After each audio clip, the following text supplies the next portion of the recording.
Here's an odd conversation with this dude named Rather, who I sort of liked, but he seemed really testy today because some guy, he works country fair, and some guy came up and asked me if I could give him a ride back to his car by St. Vincent's.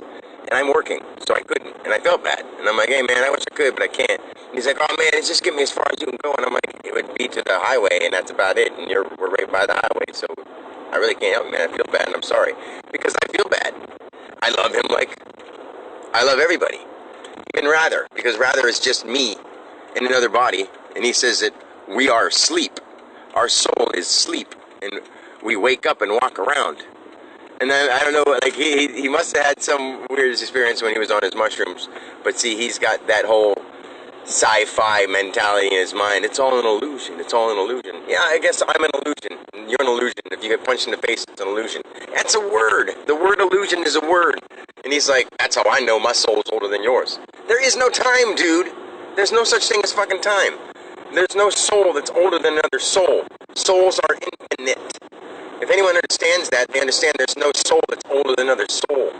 It just means that you're a little more awoken than the other people. It means I'm a little more awoken if you try to compare and compete and prove. And he's like, we all know that in order to make it for anyone to understand, you got to categorize it and whatever. I'm like, in this real world, if you're trying to prove it to people, you got to categorize it. And he's like, I was trying to be calm. He's just getting like, he's like, see? He's like, if you can't simplify it, then you don't know. And I'm like, see, I'm not trying to like compare with you and tell you that you don't know what I know. But when you start telling me I don't know, then I have to compare with you. But I'm not trying to prove you wrong. I'm not trying to prove me right. You're right, but I'm also right. And if it was something that knows wisdom and knowledge, and he's sitting there saying wisdom and knowledge and wisdom and knowledge is the ability to simplify. I'm like, who told you that? I'm like, where did you read this stuff? He's like, all over the place. I'm like, I didn't find mine from reading it somewhere. I learned it from spirit itself, and it interpreted in my own mind, not anywhere else. I don't bother with reading about stuff or stuff like that. I look for things that I can get into that stimulate my mind to create my new reality, because that's exactly how it works.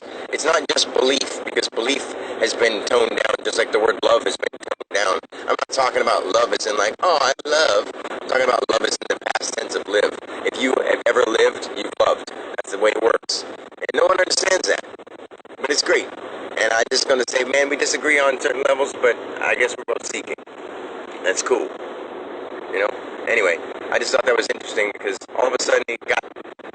if you are a spiritual master, there's no competition. If you're wise and knowledgeable, then the other person's always right. Because there's no right and wrong. So if they're in a world where it's between a right and